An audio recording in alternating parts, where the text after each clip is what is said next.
like a Hellcat.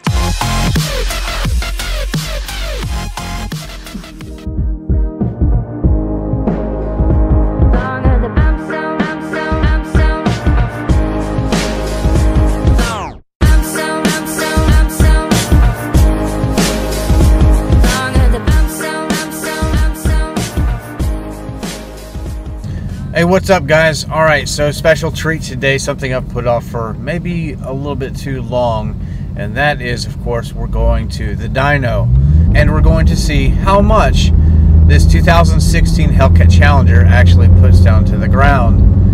The only modifications that we do have to this car as of this video are some little mini race bullets in place of the factory resonators and the exhaust, which are not going to add anything but sound.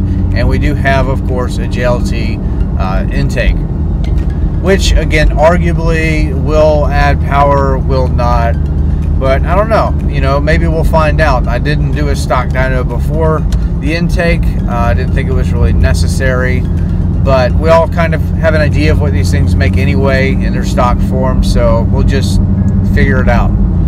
So I'm definitely very excited. The car right now has just over 25,000 miles.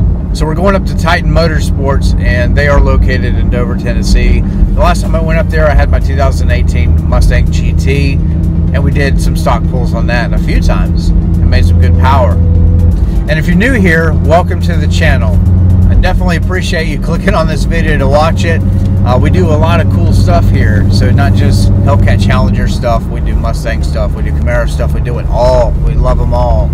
So definitely give this video a thumbs up, hit the like, share, subscribe button, all of that normal stuff. I'd love to have you on the channel. We do a lot of cool stuff, like I said, and turn your notification bell on. I don't want you to miss a thing. Alright guys and girls, we made it to Titan Motorsports. So now we are going to strap down this bad boy to the dyno and let it cool off, because it's about an hour drive, so we definitely want to make sure that it's cool. And we're going to see what kind of power this Hellcat makes.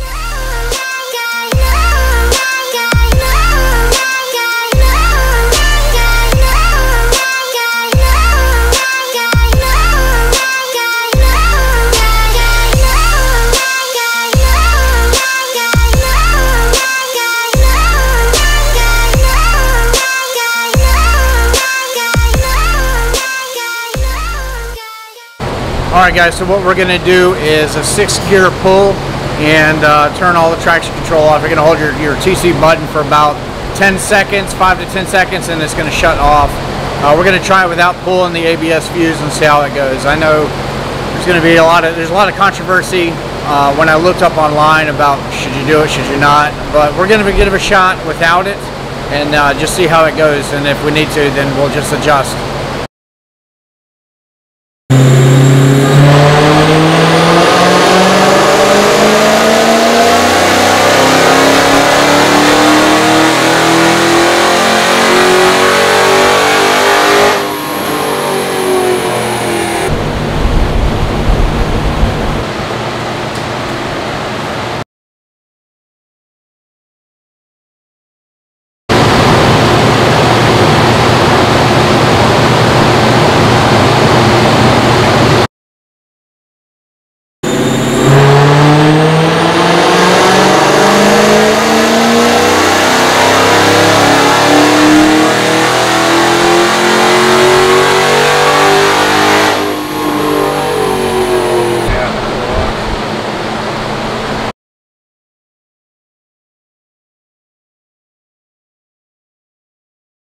So we let the car cool off a little bit, and we did pull the fuse.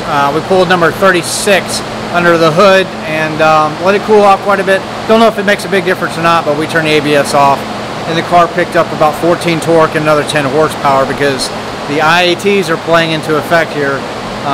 So I'm getting schooled up on it right now and how all this stuff works. But yeah, very important. So I think that the JLT is, I don't know if it's hurting or not. Stock airbox, there's nothing wrong with it. You guys all know that. But pretty good number so far, so we're going to do one more.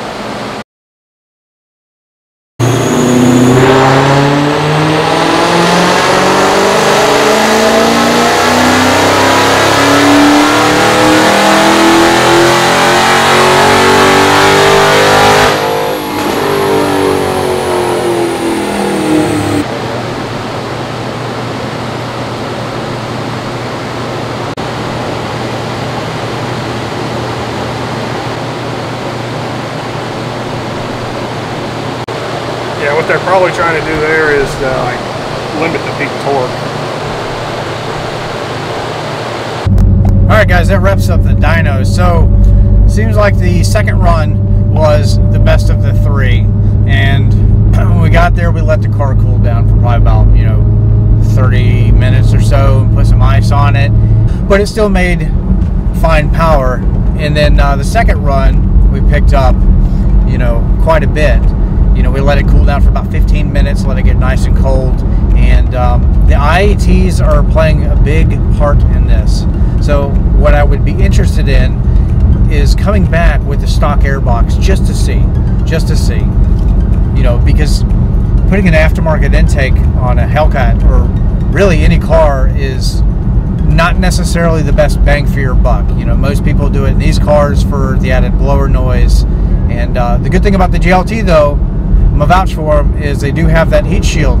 And I think that if it was a different intake without a heat shield, it would have been completely different results, as negative results. But 660 horsepower and 640 pound-feet of torque for the second run on pretty much a stock car, I would say that that's pretty good. Everything that I've researched, these cars are generally making around the 640, maybe 650 mark, but to have 660, again, it's not a completely stock car, but those are pretty good numbers. It's a really strong numbers. I mean, that's a fast car. And so there at Titan, I believe that I'm their third Hellcat or so that they've put on the dyno, and Bryce was telling me that I was the strongest car there that they had dynoed, Hellcat wise, that is, okay? They did two others and they did make less power. One made more than the other. I think one was modified, one was bone stock. Again, this one has 25,000 miles and is their strongest Hellcat on their dyno. So 660 horsepower to the ground. I mean, it's just that's awesome. These things are rated 707 crank. So 660 to the ground is just phenomenal. Very, very impressive car. Super excited, super happy. I cannot wait to start modifying this thing heavily. And all that's coming up. So we definitely have big plans for this thing. I would love to have like a 900 horsepower monster, and just go to the track and just have a lot of fun. So I think that is probably something that we're going to do on this channel, is just throw some serious power at this car and see what it does. So overall, I am extremely happy. Great numbers, car makes fantastic power, just IATs. So maybe one of the things that we might invest in is like an ice box or something like that. And now when I decide to start racing this, which is going to be soon, that's probably going to be a must-have mod. So we're looking right now at probably a 285 upper and a tune, and then probably maybe one of those ice boxes and a drive shaft. And I also have something that I'm on my way to go pick up today. I found a mod that is here in town, and the guy was basically offloading this mod. I'm not going to say what this mod is, but stupid cheap. Okay, like one of those things that's like a once-in-a-lifetime kind of deal. Definitely, again, turn your notifications on because you don't want to miss the next upload. You just don't. It's going to be awesome.